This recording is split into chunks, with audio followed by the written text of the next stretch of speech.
사람들은 누구나 다 행복하길 원합니다. 그래서 행복한 삶을 살기 위해서 때로는 노력도 하고 힘써보기도 합니다. 그런데 우리나라 사람들, 많은 사람들에게 정말 행복하십니까? 라고 물어보면 나는 정말 행복하다 라고 말하는 사람들이 많지 않은 것 같습니다. 여러분, 그 이유가 뭘까요? 우리가 너무나도 많은 것들을 누리면서 너무나도 편안한 삶을 살고 있음에도 불구하고 왜 우리는 행복하다라고 말하지 못할까요? 아마 그 이유는 여러 가지가 있을 것입니다. 하지만 그 중에 몇 가지를 생각해 본다면 우리는 행복의 조건을 외부적인 것에서 찾는 것이 있는 것 같습니다. 정말 우리가 행복의 조건에는 외적인 것도 있습니다만 내적인 것도 많이 있고, 그런데 우리는 외적인 것에서 찾아요. 돈이 많으냐?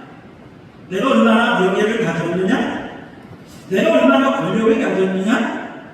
내가 얼마나 내가 원하는 대로 성취하며 사느냐? 라고 하는 것에서 우리가 행복의 조건을 찾는 것 같습니다. 하지만 우리 안에는, 내 안에는 정말 하나님의 뜻이 누려도 많이 있고 또 우리가 누리고 있는 것들이 정말 많이 있거든요. 그런데 그런 것들을 바라보지 않고 그저 외적인 것에, 드러나는 것에 우리는 행복의 기준을 두고 나는 행복하지 않다라고 생각하는 사람들이 많은 것 같습니다. 그리고 또 한 가지는 비교의식인 것 같습니다. 남들과 비교를 해요.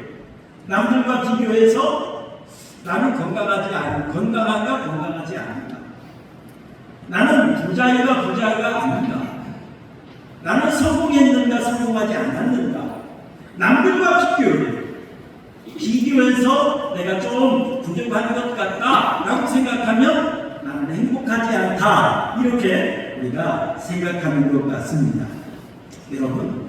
여러분들은 행복한 사람입니까? 아니면 불행한 사람입니까? 한번 자신에게 물어보시기 바랍니다. 나는 행복할까? 나는 불행할까? 하나님께서 우리를 향한 마음은 어떤 마음일까요? 아마 여러분들의 자녀들을 향해서 여러분들은 다 소원을 가질 겁니다. 우리 자녀들은 행복하기를 원해요. 그런 것처럼 여러분, 하나님께서도 여러분들이 행복하기를 원하신다는 사실을 여러분 믿으시기를 바랍니다. 오늘 본문 말씀을 보면 모세의 유언과 같은 그런 이야기가 담겨져 있는 걸 볼 수가 있습니다. 이 모세는 이제 34장에서는 모세가 이제 사망하는 이야기가 기록되어 있고요. 33장에서 이제 사망을 앞에 놓고 이스라엘 12지파를 위해서 축복합니다. 축복한 후에 오늘 29절 말씀을 보니까 모세가 이스라엘 백성들을 향해서 이렇게 말하는 걸 볼 수 있어요. 이스라엘이여, 너는 행복한 사람이다 라고 이렇게 말했던 걸 볼 수가 있습니다. 여러분, 행복한 사람이로다. 여러분, 이 말을 직역하면 어떤 뜻이 되냐면 이스라엘이여, 복이 내게 있도다, 그런 말. 복이 너희에게 있기 때문에 너희는 행복한 사람이다, 이런 말을 했던 걸 볼 수가 있습니다. 그렇다면 여러분, 지금 현재 이스라엘 백성들 앞에는 아무런 문제가 없었을까요? 그 당시 이스라엘 백성들 앞에는 지금 아무런 걱정거리가 없었을까요? 그것이 아니었습니다. 지금 모세는 가나안 땅에 들어가지 못한 사람입니다. 앞으로 이스라엘 백성들은 가나안 땅에 들어가야 됩니다. 그런데 이 가나안 땅에는 아낙 자손이 살고 있습니다. 철병거를 가진 가나안 백성들이 살고 있어요. 그 가나안 땅을 이스라엘 백성들이 정복해야 됩니다. 다시 말하면 앞으로 많은 전쟁을 치러야 됩니다. 그러다 보니까 그들 앞에는 많은 난관이 있습니다. 어려움이 있습니다. 걱정거리가 있습니다. 그런 상황에서 그들의 앞길이 어떻게 펼쳐질지 몰라. 인간적으로 생각해보면 가나안 땅을 차지할 수 있을지 못할지 그것도 불확실한 상태입니다. 하나님께서 주시마 약속했던 그 젖과 뿌리를 땅 차지해야 되는데 아직 그들은 첫 발도 내딛지를 못한 그런 상태에 있습니다. 그들은 소원하는 바를 이루지 못한 그런 상태에 있습니다. 이렇게 걱정거리도 많고 문제거리도 많고 어려움도 많이 있는데 그런 이스라엘 백성들을 향해서 모세는 말합니다. 이스라엘이여 너는 행복한 사람이로다 이렇게 말했던 걸 볼 수가 있습니다. 여러분 우리는 문제가 없어야 행복하다고 생각합니다. 걱정거리가 없어야 행복하다고 생각합니다. 그러나 성경적으로 보면 그것이 행복이 아니다. 문제가 있지만 행복할 수 있어요. 걱정거리가 있지만 행복할 수 있어요.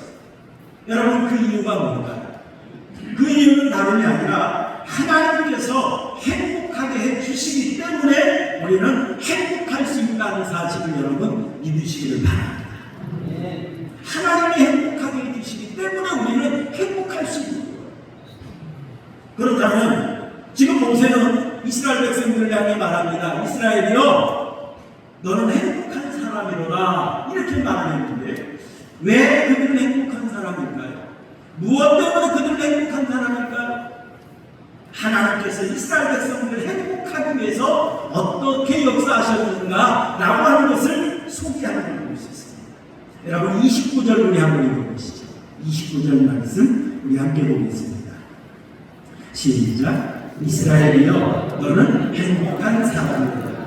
여호와의 구원을 너같이 얻은 백성이 누구냐? 그는 너를 돕는 방패시로 내 영광의 칼이시로다. 내 대적이 내게 복종하니 네가 그들의 높은 곳을 밟으리로다 라고 말했던 걸 볼 수가 있습니다. 여호와의 구원을 너같이 얻은 백성이 누구냐? 라고 말합니다. 자, 이 말은 바꿔서 설명을 해본다면 하나님의 구원의 역사를 이스라엘과 같이 체험한 나라나 민족은 없다 이런 겁니다. 이스라엘만이 하나님의 놀라운 구원의 역사를 체험한 민족이다 이런 말입니다. 하나님께서 이스라엘 백성들을 구원하기 위해서 어떻게 역사하셨을까요? 그는 너를 돕는 방패시. 하나님께서 이스라엘의 방패가 되어주셨다. 이스라엘을 해야 되는 자가 있지만 하나님께서 그걸 다 방패와 같이 막아주셨다. 그런 겁니다. 그리고 내 대적이 내게 복종하리니 네가 그들의 높은 곳을 밟으리로다. 높은 곳을 밟는다 이 말은 승리자가 된다. 대적과 싸워서 대적을 무찌르고 대적을 정복하고 대적을 짓밟는 그것을 가리켜서 이 지금 말하는 것입니다. 하나님께서 이스라엘과 함께 하시니 이스라엘이 승리할 수가 있었다. 그래서 하나님의 은혜 가운데 이스라엘 백성들이 구원을 받은 것이 또한 구원받았고 구원받은 것이기 때문에 이스라엘은 행복한 사람이다 라고 이렇게 말했던 걸 볼 수가 있습니다. 여러분 이스라엘 백성들은 애굽에서 430년 동안이나 종살이를 했습니다. 자, 그럼 이스라엘 백성들을 하나님께서 애굽에서 이끌어내시기 위해서 어떻게 역사하셨습니까? 10가지 기적을 행하셨습니다. 애굽의 입장에서 보면 재앙이지만 이스라엘 백성들 입장에서 보면은 놀라운 은혜의 기적 중의 기적입니다. 이스라엘 백성들을 구원하기 위해서 하나님께서 기적을 행하셨죠. 10가지. 그리고 이스라엘 백성들이 이제 가나안 땅을 향해 출발했습니다. 그런데 그들 앞에 무엇이 가로막혀 있었습니까? 홍해가 가로막혀 있었습니다. 그리고 뒤에서는 애굽의 군대가 뒤쫓아옵니다. 그때 하나님이 어떻게 하셨습니까? 홍해를 쫙 가르셨어요. 신장문을 내셨습니다. 그리고 이스라엘 백성들이 안전하게 건너게 한 후에 애굽의 군대가 홍해에 들어섰을 때 하나님께서 그 물을 다시 합하게 하십니다. 애굽의 군대를 수장시켜 버렸습니다. 그 놀라운 기적을 체험했던 이스라엘 백성들이 홍해 강변에서 하나님을 찾아갑니다. 여러분 얼마나 그 승리의 기쁨 속에 찬양했을 때 그 찬양이 얼마나 기쁨이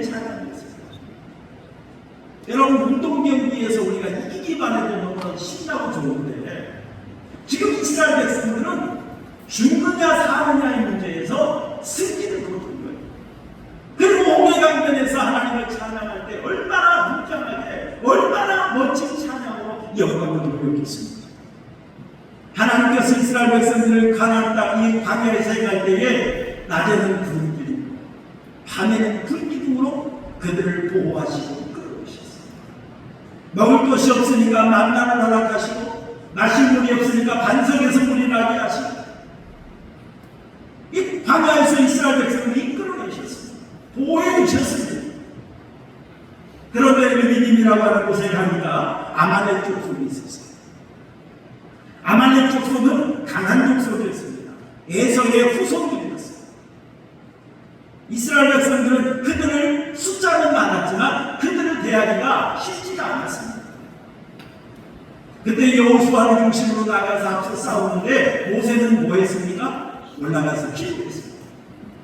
모세의 손이 올라가서 기도하면서 손이 올라가면 이스라엘 백성들이 이겼지만 피곤해서 손이 내려오면 기도를 그치면 이스라엘 백성들이 패배하기 시작했습니다. 그런데 그 싸움에서 하나님께서 큰 승리를 거두게 하시니 얼마나 그 싸움이 큰 승리의 싸움이었느냐면 다른 민족들이 이스라엘 백성들이 아말렉 족속을 이겼다는 그 소리를 듣고 간담이 녹을 정도로 아주 멋진 승리를 하나님이 거두게 하신 거예요. 여러분, 이처럼 이스라엘 백성들이 하나님의 놀라운 능력 안에서 승리를 거두고 구원을 받을 수가 있었습니다. 그런데 여러분, 성경에서 말하는 이 출애굽의 역사, 이는 영적으로 하나님께서 우리를 죄에서 구원하신 것을 상징하는 그런 사건입니다. 이스라엘 백성들이 애굽에서 430년 동안 노예 생활하는 것은 영적으로 우리가 사탄의 권세 아래서 죄의 지배 아래 살던 그때를 가리킵니다. 그런데 하나님의 놀라운 은혜로 그들을 출애굽시킨 것은 하나님께서 우리의 죄의 권세를 깨뜨리시고 우리를 구원해 주신 이 구원의 역사를 상징하는 것이 바로 이 출애굽의 사건입니다. 사랑하는 성도 여러분, 여러분들에게 한번 질문을 던져보겠습니다. 여러분들은 얼마나 내가 하나님의 은혜로 구원받았다는 것에 얼마나 여러분 감격해 보셨습니까? 정말로 내가 하나님의 은혜로 구원받았다는 것에 여러분 얼마나 내가 행복하다고 여러분 느껴보신 적이 있으십니까? 내가 하나님의 자녀가 되었다라고 하는 이 사실 때문에 얼마나 내가 행복해했는지 여러분 한번 돌아보셨으면 좋겠습니다.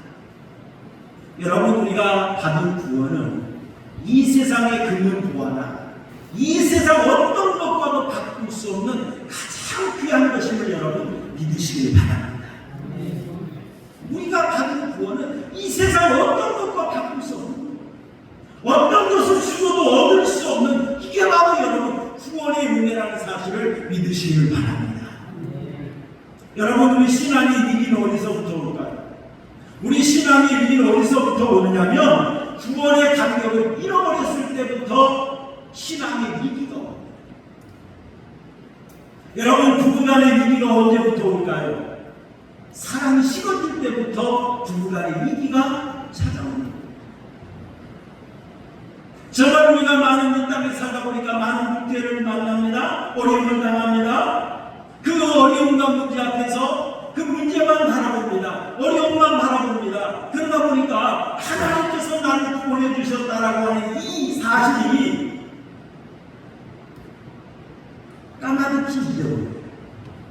그걸 내가 누릴 수가 없습니다. 그걸 내가 깨달을 수가 없습니다. 여러분, 그러다 보니까 우리가 하나님께 놀라운 구원의 영향을 받았음에도 불구하고 이 구원의 감격을 누리기보다 문제 앞에서 낙심하고 있어요. 문제 앞에서 절망하고 있어요. 문제 앞에서 불평하고 있습니다. 여러분, 이게 나의 모습은 아닙니다. 여러분, 정말 문제 앞에 닥치면 물론 힘들죠. 낙심이 됩니다. 절망이 됩니다. 하지만 여러분, 우리가 잊어서는 안 될 것이 뭐냐면 하나님이 나를 구원해 주셨다는 사실, 이걸 잊어서는 안 돼요. 영국의 유명한 설교자였던 스폴전 목사님이 계십니다. 이 스폴전 목사님은 아주 설교를 아주 잘하신 멋진 목사님이세요. 근데 한번은 이 스폴전 목사님이 서재에서 울고 계셨다고. 그 모습을 아내가 바라보면서 이렇게 물었대요. 왜 울어요? 라고 물었더니 스폴전 목사님이 이렇게 대답을 했다고 합니다. 내가 십자가를 생각해봐도 감동이 전혀 없어. 그래서 내가 울고 있다 라고 말을 했다는 거예요. 아마 여러분들이 잘 이 이야기가 별로 이렇게 느껴지지 않겠습니다만 설교하는 목사님들에게는 이 말이 어떤 말인지 느껴집니다. 설교를 해야 되는데 아무리 성경을 봐도 하나님의 은혜가 느껴지지 않아요. 하나님의 역사가 깨달아지지가 않아요. 그러면 그 가슴은 어떨까요? 그 가슴이 냉랭합니다. 무엇을 전해야 될지, 무엇을 말해야 될지,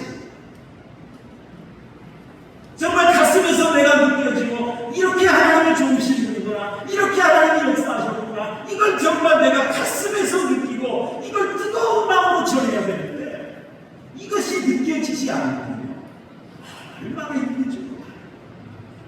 저도 토요일 저녁에 날생전을 보냈어요. 토요일이 됐는데 말씀이 붙잡히지가 않아요. 본거는 잘하는데 와서 느껴지는 게 없어요. 그러면 나를 새벽까지 설교하시는 거예요. 왜요? 은혜가 느껴지지 않는데 어떻게 설교할 수 있겠어요? 은혜가 느껴지지 않는데 어떻게 이렇게 하나님이 좋으신 분이라고 설교할 수 있겠어요? 스폴전 목사님이 십자가를 생각해봐도 감동이 없대요. 그래서 물었다라고 하는 그런 이야기가 있습니다. 여러분들은 어떻습니까? 십자가가 여러분 정말 가슴에 와닿았습니까? 하나님의 구원의 은혜가 여러분 정말 가슴에 느껴지십니까? 여러분, 미국의 하니 크로스비라고 하는 찬송 작사가가 있습니다. 하니 크로스비라고 하는 이 작사가는 찬송을 9,000편이나 작사한 아주 유명한 분입니다. 그런데 이 하니 크로스비는 태어난 지 6개월 만에 소경이 말았습니다. 태어난 지 6개월 만에 소경이 되었으니 평생을 소경으로 살았죠. 소경이다 보니까 얼마나 불편했겠어요. 얼마나 힘들었겠어요. 그러다 보니까 자기 삶에 회의를 느꼈다. 삶의 회의를 느끼면서 이제 자기를 학대하는 그런 삶을 살 수밖에 없었습니다. 그런데 나이 30이 되었어요. 나이 30이 되었을 때 예수님을 영접하고 교회에 나가게 되었습니다. 그리고 뉴욕에서 열리는 집회를 참여를 했는데 그 뉴욕에서 열리는 집회에 참여해서 찬송가를 부르게 되었답니다. 그 찬송가가 어떤 찬양이냐면 웬마음인가 날 위하여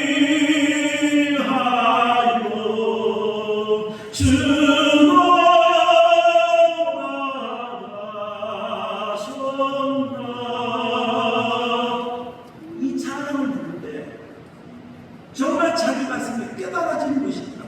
아, 정말 예수님이 나를 위해서 돌아가셨구나. 이것이 깨달아지더라.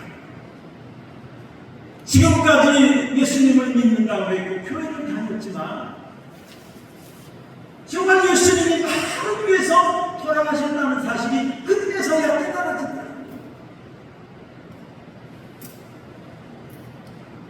그리고 이 하니크로스비는 지금까지 육신의 소경으로도 살았습니다만 믿음의 눈이 아직 열려지지 않았는데 그 찬양을 부르면서 믿음의 눈이 활짝 열리더라는 겁니다.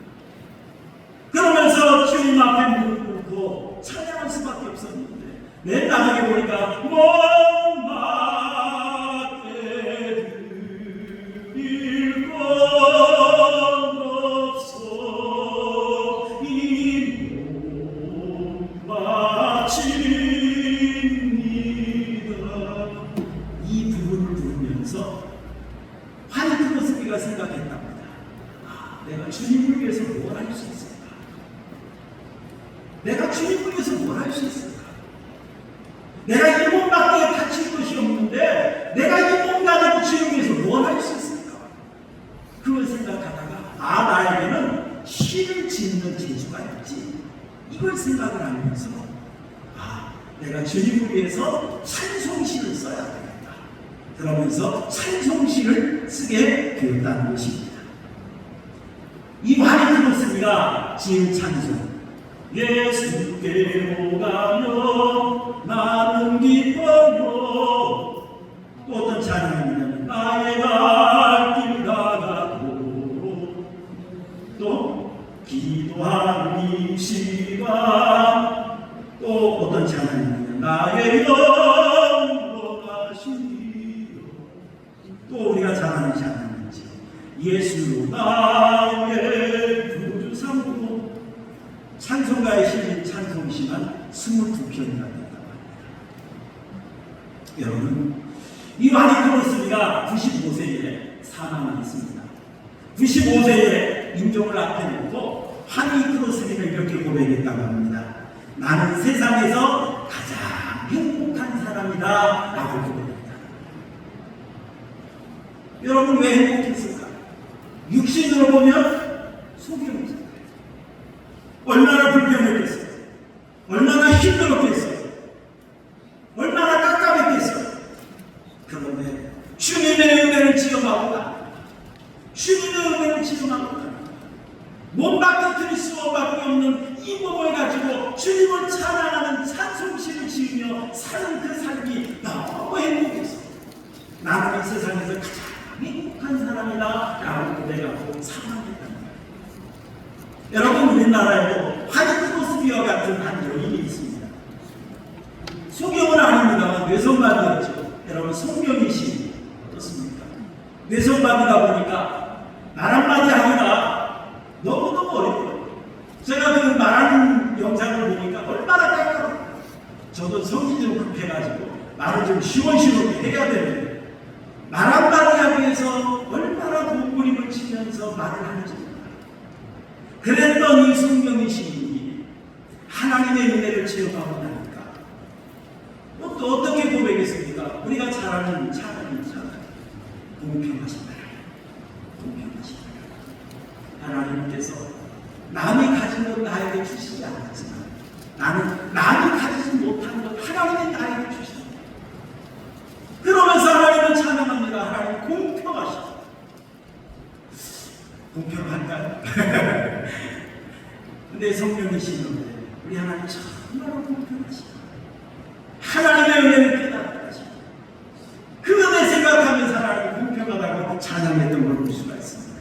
사랑하는 성도 여러분, 여러분 구원받기 전에 나의 모습을 한번 생각해 보셨습니까? 구원받기 전에 나의 모습은 어떤 모습이었습니까? 사탄의 노예가 되어 있어 죄인으로 살던 나의 모습이었습니다. 구원받기 이전의 나의 모습은 어떤 모습이었습니까? 하나님과 원수되었던 나였습니다. 구원받기 전의 나의 모습은 어떤 모습이었습니까? 지옥의 뜰감으로밖에 쓸 것밖에 없는 그런 나의 모습이었습니다. 그런데 하나님께서 그런 나의 모습을 있는 모습 그대로 사랑해 주신 줄로 믿으시길 바랍니다. 그런 나의 모습을 있는 모습 그대로 사랑해 주시고 그런 나를 구원하기 위해서 하나밖에 없는 독생자를 나의 죄값으로 내어주셨습니다. 이러한 예수님의 은혜로 내가 죄사함 받았습니다. 이러한 예수님의 은혜로 내가 생명을 얻었습니다. 여러분, 이 은혜가 얼마나 귀한 은혜입니까? 사랑하는 성도 여러분, 하나님께서 하나님의 놀라운 은혜로 우리를 구원해 주셔서 행복한 하나님의 자녀가 되게 하셨다는 사실을 믿으시기를 바랍니다. 하나님의 은혜를 우리를 구원해 주셔서 행복한 예배자가 되게 하셨다는 사실을 여러분 믿으시기를 바랍니다. 그리고 이제는 그 은혜를 누리시길 바랍니다. 나는 행복한 사람이다. 누리시길 바랍니다. 머리로만 알고 있는 것을 그치지 마세요. 이제는 누리시길 바랍니다. 그리고 여러분, 하나님께서 우리를 행복하기 위해서 어떻게 하실까? 우리를 도와주십니다. 26절 한번 볼까요? 26절 함께 보겠습니다. 시작. 여수는이여 하나님 같은 이가 또다. 그가 너를 도우시려고 하늘을 타고 궁창에서 위엄을 나타내시는도다 라고 말했습니다. 여러분, 여수는이여 라고 말했는데요, 이 여수는이여 라고 하는 이 말의 의미는 어떤 뜻이냐면, 올바른 자, 의로운 하나님의 백성, 하나님께서 사랑하시고 존귀하게 여기는 백성, 그런 뜻이 바로 여수는이여 라고 하는 이 뜻입니다.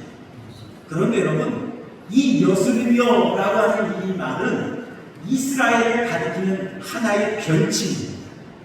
애칭입니다. 우리가 휴대폰을 가지고 있지 않습니까? 휴대폰에 보면 전화번호를 저장하죠. 그런데 우리 가족들의 전화번호를 저장하다 보면 이름을 쓰기보다는 우리가 종종 애칭을 사용하는 걸 볼 수가 있어요. 우리 사랑하는 아내의 전화번호를 저장할 때 많은 사람들이 그러더라고요. 저는 솔직히 고백합니다. 이름을 씁니다. 저희 부부는 그냥 이름을 써요. 애칭을 쓰지 않는데, 어떤 사람들은 휴대폰을 보니까 나의 사랑 이렇게 저장했더라고요. 또 어떤 사람은 나의 단쪽 이렇게 저장한 사람도 있어요. 또 어떤 사람은 나의 전부 이렇게 저장한 사람도 있고요. 또 어떤 사람은 중전마마 이렇게 저장한 사람도 있더라고요.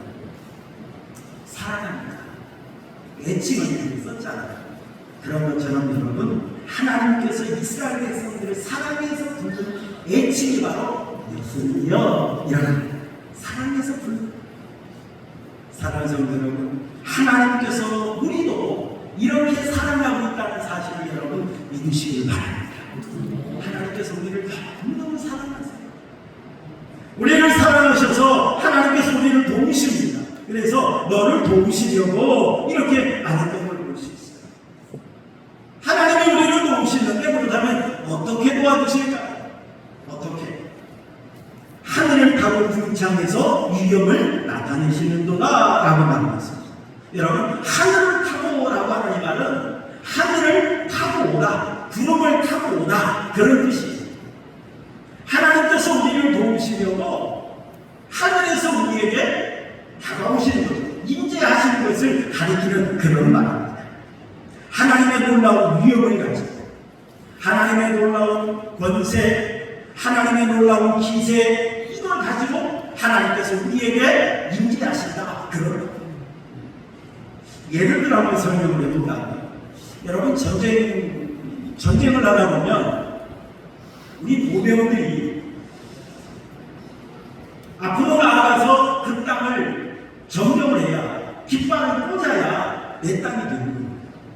고지를 점령하듯이 보병들이 이제 싸움에서 나아가요. 그런데 여러분, 싸움에서 나아가는데 보병들이 적의 희생을 너무나도 거세다 보니까 앞으로 나아갈 수가 없어요. 막 총알이 빗발치니까 더 이상 공격할 수가 없어요. 그러면 어떤 작전을 씁니까? 이제 공군의 지원을 받습니다. 요즘에 아주 뛰어난 전투기, 스텔스기 뭐 이런 게 있지 않습니까? 여러분, 공군의 지원을 부탁을 하면 스텔스기가 됩니다. 공중에서 떠가지고 어떻게 합니까? 그 상황을 보죠. 요즘에는 위성으로 다 바라봅니다.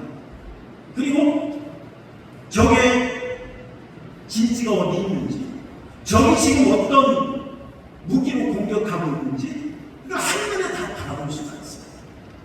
그리고 스텔스기에서 이제 그 적을 파괴하기 시작합니다. 요즘에는 인명 피해를 주기 위해서 어떤 방법을 씁니까? 공군력을 사용해가지고 적을 완전히 파괴시켜버립니다. 그리고 더 이상 대항할 수 없겠다라고 할 때 보병을 진입시키는 요즘 전투는 그렇게 하는 겁니다. 인명 피해를 주기 위해서. 여러분, 그런 것처럼 우리가 이 땅에서 믿음의 싸움을 싸웁니다. 우리가 이 땅에서 신앙의 싸움을 싸웁니다. 그러나 너무 힘들어요. 너무나도 어려워합니다. 너무나도 고난 가운데 때로는 지치기도 하고 낙심하기도 합니다. 그 모습을 보시고 하나님께서 어떻게 하실까요? 하나님께서 구름을 타고 임재하시고 하늘을 타고 우리에게 임재하신다, 그런 말씀입니다. 여러분, 가지고도 이렇게 하나님의 백성들을 도울 수가 있는데 전지전능하신 하나님이 도우신다면 어떤 역사가 있을까요? 놀라운 역사가 일어나는 거죠. 여러분 성경에도 보면 하나님께서 야곱을 도우시는 그런 모습을 볼 수가 있어요. 여러분 야곱은 약삭빠른 사람입니다. 사기꾼 같은 사람입니다. 그래서 그의 이름의 뜻이 속이는 자. 자기가 복을 받기 원했습니다. 복을 받으려고 애를 썼지만 결국에는 어떻습니까? 형 에서가 무서워서 도망치고 나갔어요. 그런데 하나님께서 이 야곱을 도우시니까 야곱이 결국에는 복을 받습니다. 이스라엘의 그 이스라엘 이름의 뜻이 누구에게서 나왔습니까? 야곱이 하나님께서 그의 이름을 바꿔서 이스라엘이라 하라 이렇게 바꿔주지 않았습니다. 여러분 이 야곱이 어떻게 복을 받았어요? 이제 형에서를 피하기 위해서 바다나라로 가는 가운데 광야에서 잠을 잡니다. 그런데 그 광야 잠을 자는데 두려워요. 외로워요. 그런데 하나님이 그곳에 나타나셨습니다. 내가 너와 함께 있어. 네가 어디로 가는지 너를 지키며 너를 이 땅으로 이끌어 다시 돌아오게 할 것이다. 내가 내게 허락한 걸 다 이루기까지 너를 떠나지 않으리라. 그러면서 하나님이 그에게 힘을 불어넣으셨어요. 용기를 주셨어요. 하나님의 인도하심으로 바다나라에 도착했습니다. 그리고 거기에서 혈혈 단신으로 갔는데 4명의 아내를 얻고 12명의 자녀를 얻을 수가 있었습니다. 그런데 20년 동안 외삼촌 집에서 일을 했는데 품삯을 주지 않아요. 10번이나 품삯을 준다고 해도 주지 않습니다. 그래서 나중에 어떻게 계약을 했습니까? 양이나 염소 중에 점 있는 것과 아름진 것을 나에게 품삯으로 합시다 라고 하는데 그 당시에는 이 점 있는 것과 아름진 것이 출산할 태어나는 그 확률이 매우 적었답니다. 그런데 하나님께서 야곱을 도와주시니까 생기나면 점 있는 게 나와요. 아름진 게 나와요. 하나님이 도와주시니까 거부감이었어요. 이제 하나님이 배들로 올라가라고 합니다. 올라갔는데 어때요? 외삼촌 라반이 도와주지 않을 것 같아서 몰래 도망칩니다. 그런데 얼마 있다가 그것이 들통이 납니다. 외삼촌 라반이 야곱을 잡게 놓으라고 뒤쫓아옵니다. 그런데 하나님이 어떻게 하십니까? 라반에게 나타나서 야 너는 선악간에 그에게 아무것도 말하지 마라. 그러니 어찌 볼 수가 없었어요. 그냥 보내줄 수밖에 없었어요. 이제는 가장 큰 문제 형 에서가 남았습니다. 그런데 그동안 그렇게 분노에 차있던 에서의 마음을 하나님이 녹여주시니 에서와 화해할 수가 있었어요. 여러분처럼 야곱을 하나님께서 도와주시니 야곱은 복을 받을 수밖에 없었어요. 행복한 자가 될 수밖에 없었다라고 하는 사실입니다. 사랑하는 성도 여러분, 하나님께서 이스라엘 백성들을 구원해 주셨던 것처럼 하나님께서 우리도 구원해 주었다는 사실을 여러분 믿으시길 바랍니다. 하나님께서 이스라엘 백성들을 도우시는 것처럼 오늘 나도 돕고 있다는 사실을 여러분 믿으시길 바랍니다. 그리고 하나님의 구원에 하나님의 오늘도 나와 함께하고 있고 하나님의 나를 오늘도 돕고 있다는 이 사실을 여러분 믿으시면서 그 은혜를 누리시고 진정한 하나님 앞에 행복한 사람으로 살아가는 우리 성도님들의 삶이 되시기를 주님의 이름으로 축원합니다.